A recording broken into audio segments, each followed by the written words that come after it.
तो पुण्यात्माओं, कबीर परमेश्वर के बिना इस जीव का मोक्ष नहीं हो सकता। कहते हैं गोरख से ज्ञानी घणे ये सुख दे जति जिहान, सीता सी बहु भारिया ये संत दूरी अस्थान। गुरु बिन काहू न पाया ज्ञाना, जो थो था वो छड़े किसाना। गुरु बिन वेद पढ़े जो प्राणी, समझे न सार रहे अज्ञानी। अब पूर्ण गुरु, अब सतगुरु क्यों कहना पड़ा? नहीं तो गुरु ही काफी होता है। सतगुरु इसलिए कहना पड़ा परमात्मा ने क्योंकि यहां झूठे गुरुओं की कमी नहीं। काल तक की साधना बताने वाले गुरु बहुत हैं और काल से भी भ्रमित ज्ञान बताने वाले गुरु बहुत हैं, लेकिन सतगुरु इसलिए कहना पड़ा जो इन सब के ज्ञान को फेल करे और शास्त्र अनुकूल साधना पर दृढ़ करे, वो सतगुरु कहलाता है। जब ये प्राणी प्रेरित होकर के परमात्मा प्राप्ति के लिए चल पड़ता है, इसको जैसा भी कोई संत मिल जाता है, स्वयं ज्ञान ना होने से ये उसी प्रकार साधना पर दृढ़ हो जाता है।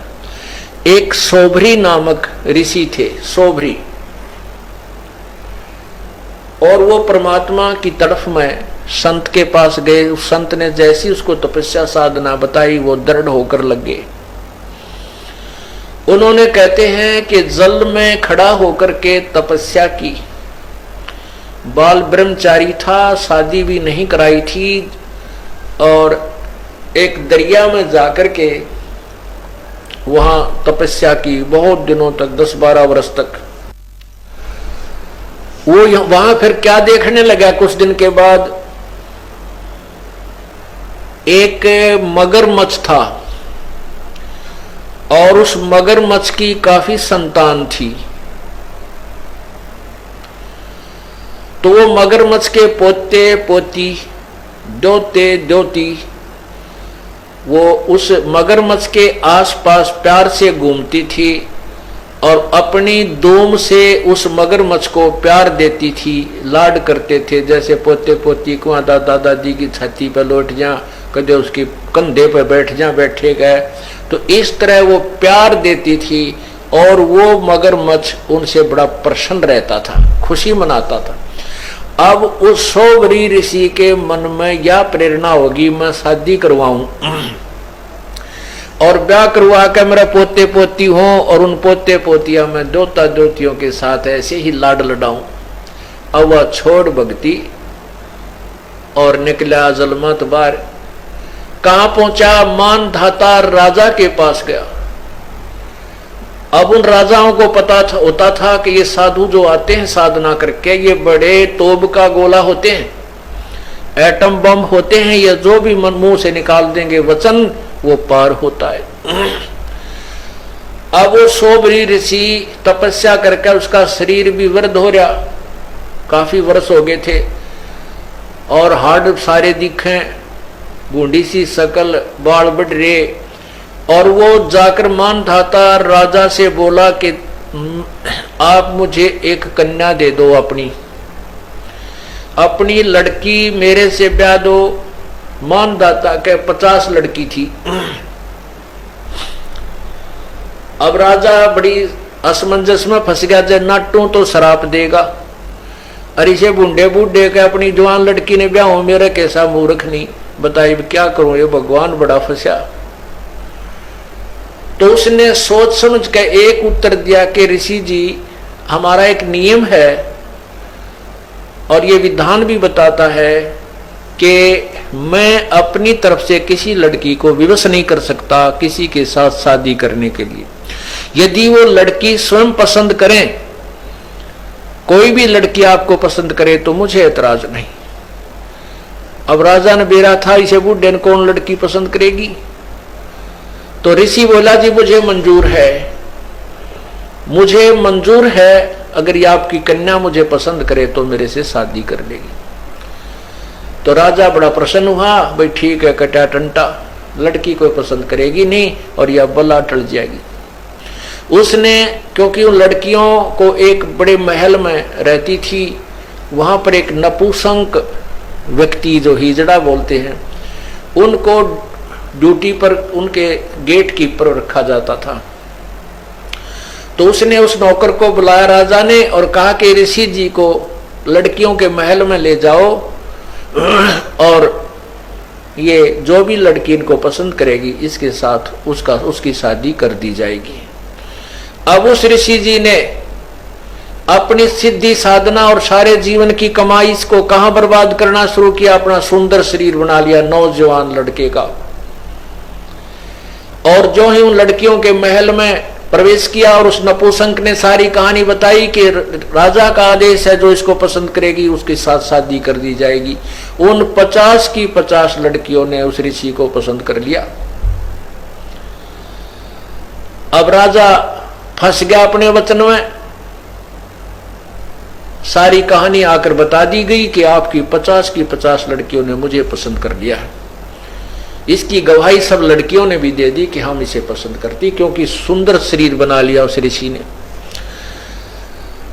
अब राजा ने वो फिर साथ भेज दी लड़की, लेकिन आत्मा बहुत रो रही थी कि कंगाल के साथ ये के खावेंगी मेरी बेटी, कहाँ रहेंगी, कैसे दुख उठाएंगी, जंगल में रहना पड़ेगा। पर चलो इनका भाग था, मैं क्या करूं।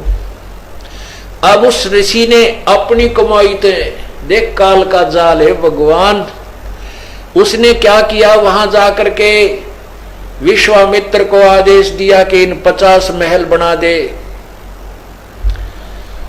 अब विश्वामित्र जी ने 50 मकान न्यारे न्यारे बना दिए और प्रत्येक में बहुत अच्छे खान पान, सुंदर आहार, फल वगैरह वो वृक्ष लगा दिए। एक दिन मानधाता राजा के मन में ये बात आई कि अभी अपनी कन्याओं को देख करता हूं वो दुखी है या सुखी है।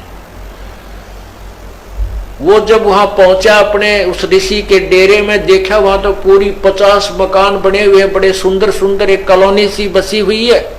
वो पहली लड़की के मकान में जब गए तो मानधाता राजा ने पूछा, बेटी तुम कुशल तो हो? कि पिताजी वैसे तो हम कुशल हैं, कोई कमी नहीं, लेकिन माता पिता की याद तो आती ही रहती है और बाकी हमें कोई कष्ट नहीं। एक मुझे कष्ट है कि ये मेरा पति मेरे पास ही रहता है, दूसरी बहनों के पास कभी नहीं जाता। अब वो दूसरी कन्या के पास गया तो उसने भी यही कहा, पिताजी हम बहुत सुखी हैं और मुझे एक बात का दुख है कि मेरा पति मेरे ही पास रहता है, दूसरी बहनों के पास नहीं जाता।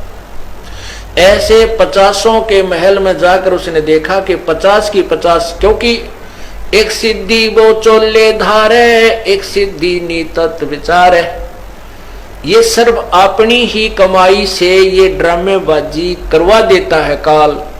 अब उसने इतनी कमाई कर ली थी, सोबरी ऋषि ने 50 तो शरीर धारण कर लिए, 50 की 50 औरतों को भोग रहा है और उधर 51वां अलग से और बैठा है।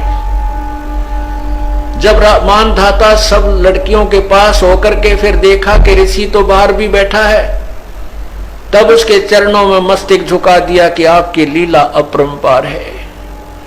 अब उस राजा के लिए तो भगवान सिद्ध हो गया वो सोबरी ऋषि। अब उसकी पोल खुलती है, अब देखना आगे क्या होता है। अब सोबरी ऋषि के 150 लड़के हो गए, 150 बच्चे हो गए, तो 50 लड़कियां, 2-2, 3-3 बालक हुए, 50 पत्नियां। अब वो क्या सोचता है कि अभी कोई 4 साल वर्ष का लड़का है, कोई 5 वर्ष का लड़का है, ये फिर सियाने होंगे, इनका ब्याह करूंगा, फिर इनके पोते होंगे मेरे, और फिर मैं इनसे प्यार करूंगा। रे तेरा गजब है, मन तो जीवन खो दिया अपना। ओ हो, फिर क्या रोता है कि मेरी सारी कमाई बर्बाद होगी, मैं उस मगरमच्छ के संगत में, कुसंगत में अपना सर्वनाश कराया। अगर वो मगरमच्छ को मैं नहीं देखता, वो कैसे अपने पोते पोतियां में मस्त हो रहा था, प्यार से खुश रहता था, आज मैंने अपना सर्वनाश कर लिया। जो 20, 30, 40, 50, 60 वर्ष में जो साधना की थी वो बर्बाद कर दी, वो नष्ट कर दी। तो पुण्यात्माओं, कबीर परमेश्वर के बिना इस जीव का मोक्ष नहीं हो सकता। कहते हैं गोरख से ज्ञानी घणे ये सुख दे जति जिहान, सीता सी बहु भारिया ये संत दूर अस्थान।